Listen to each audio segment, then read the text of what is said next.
King Lockett, KL, Atlanta native, now DR resident, man. Content creator, YouTube, content creator,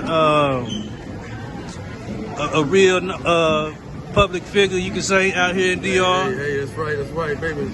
So we come to, kind of get the lowdown, get to know a little bit more, you know what I'm saying? The channel's growing pretty well. A lot of people becoming aware of everything. Tell us about the Lions Den. Hey man, what's up, man? It's yours truly, King Lockett, man. I'm sitting here right now.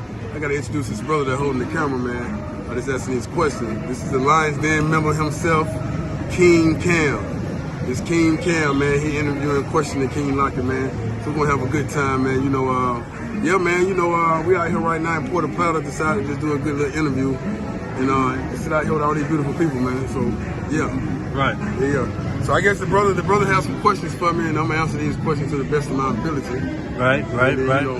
It's really gonna be more like a natural conversation, but still considered an interview. You know what I mean?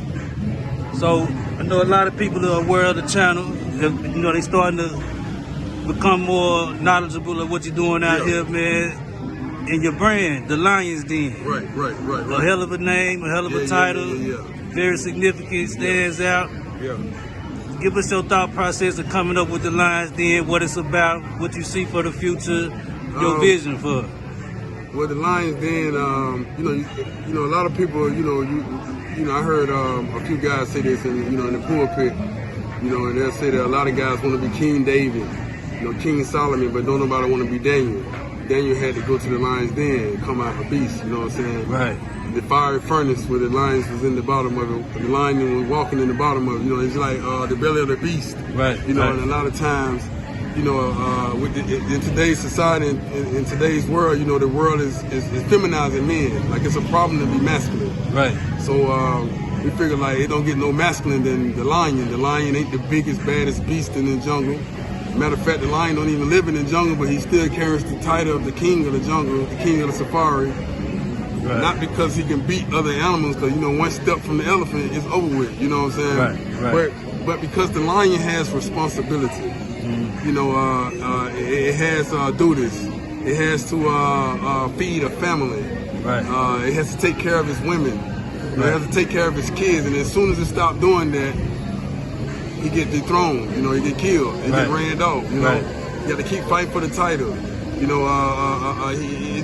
the only animal in the world that has a big responsibility where he's taking on the lives of others in his own hand.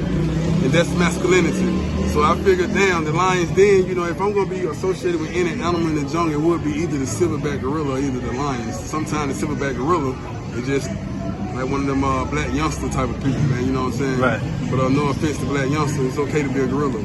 But a lion is more royal, so I figured the Lions Den is where the lion is created. We take men, we take boys, we take situations and we turn them in iron and we sharpen them. We make them strong out here. Whether you're traveling or whether you're in the real world, the Lions Den isn't just about traveling to the DR or anything like that. It's a movement, it's a fraternity. Right. It's a way of life. It sounds good, man. I myself became aware of it, just kind of scrolling through YouTube, man, and I saw this brother, and he was just doing it in a way that none of the other content creators were doing it. His message and what he was speaking about, and also his story was different. So we're going to get into that a little bit also, man. Right. Kind of your background, your story, you know what I mean? Because that says a lot about you. It kind of adds more, I guess, more significance to the brand about what it means and why you hold it so dear to you. You know what I mean? So tell me a little bit about your story, man. How you ended up here in DR, where you were before this, things like that. Yeah. So it ain't no secrets all over the channel, man. I did some prison time back in Georgia. Right. State time, no fed time. For aggravated assaults, using a deadly weapon in self-defense. But it was before Georgia had a strong self-defense law. I think Georgia in 2012.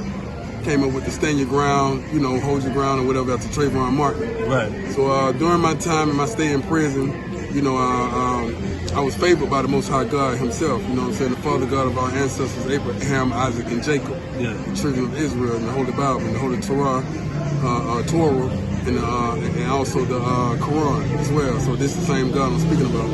actually showed favor towards me as he did with some of my forefathers, you know, Jacob's son and stuff like that. What he did was he put hands on my situation.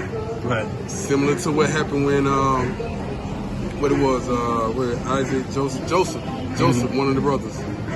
When Joseph was hiding from the Pharaoh at the time, and one of the brothers, Jacob and Ishmael, they called themselves hiding the brother, and saying he died or something, and it hurt Abraham's heart, but not knowing that he was in the prison in the Pharaoh's hand. But then the Pharaoh showed favoritism to Joseph and put him up at the top. Right. Kind of like what happened to me in prison. I came to the top as far as you're just a leader, you know. And that's another aspect or another angle where the lion's den, that it's like the fiery furnace. Right. After I got out of prison, then that it's like the fiery furnace. Right. After I got out of prison, which I was a firefighter as well in prison, they moved me outside the prison walls my last 5 years. So I only spent 5 behind the wall, 5 outside the walls. Right. Living as a regular person. You know, all that is on social media. Yeah. I just had a lot of time to build the financial IQ. You know, read a lot of books, make a lot of money while in prison. Right. So I made it my mission when I got out of prison. I was gonna move to the suburbs of Atlanta, Buckhead. Yeah. I said, hey man, I'm gonna get me a Benz. I'm gonna do this. I was just speaking so big, and a lot of guys were like, yo man, so what's the first thing you gonna do when you get out of prison? Like, you gonna get you something, you gonna eat? I said, nah man, I'm gonna move to the suburbs. Yeah. You know what I'm saying? They said, oh man, you thinking too, man, come on man, we ain't saying it can't be done, but come on bro, let's be realistic. Right. And when I got out, man, I moved to the suburb, Buckhead, Brookwood. Yeah, so pretty much, man, long story short, when I got out of prison, I ended up joining the Black Panther Party, new Black Panther Party, and jumping into these protesters on the front line, really on the front line, with all the protesters and trying to redirect our culture and our people into a better direction instead of, you know, what you see now, a bunch of slanging going on, and we killing each other out here in these streets. The music industry is like so dangerous right now. And so I ended up taking a trip to the Dominican Republic, St. Domingo, not for the girls, not for none of that, not to pay to play. I didn't have no interest in none of that. I came just to get my mind straight. I was fresh out, man, you know, just trying to figure out what it is. Right. Outside of America, looking back into America. When I got here, I was like, man, damn, this is where I want to be at. This is where I want to be with the culture, the people, the dance and the food, the health, everybody healthy. You know, this is where I said, okay, fuck it. This is where I want to be at right here, man. So I found myself coming back and forth, until I realized, hey, man, hey, I'm out here to stay. If I'm going to start back over, I'm going to start back over right here. So a lot of people don't even understand, man. You know, a lot of guys wait for retirement and stuff like that, which is all good. But I actually just jumped out here, man, and said, hey, if nobody can't do it, I can do it. Right. I'm going to make this shit happen in a place that they say it can't happen there. So it's supposed to be a third world country, and it's poor and all of that right there, but hey, man, so far so good. I praise God for that. Right. Now, with you being out here now, how long would you say it took you to just get fully acclimated with the country and, you know, just the difference between America and being here, you know, like the language barrier, your comfortability, things like that? How long do you think it took you to become fully acclimated? You know, I'm like a chameleon. I can blend in, I can, you know, I learn fast. Right. When I came here, I didn't know no Spanish.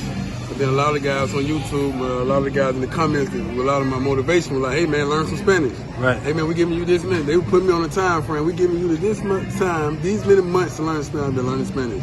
Right. I've been learning to dance, learning to, you know, just implement, you know, just to get the culture under my wing.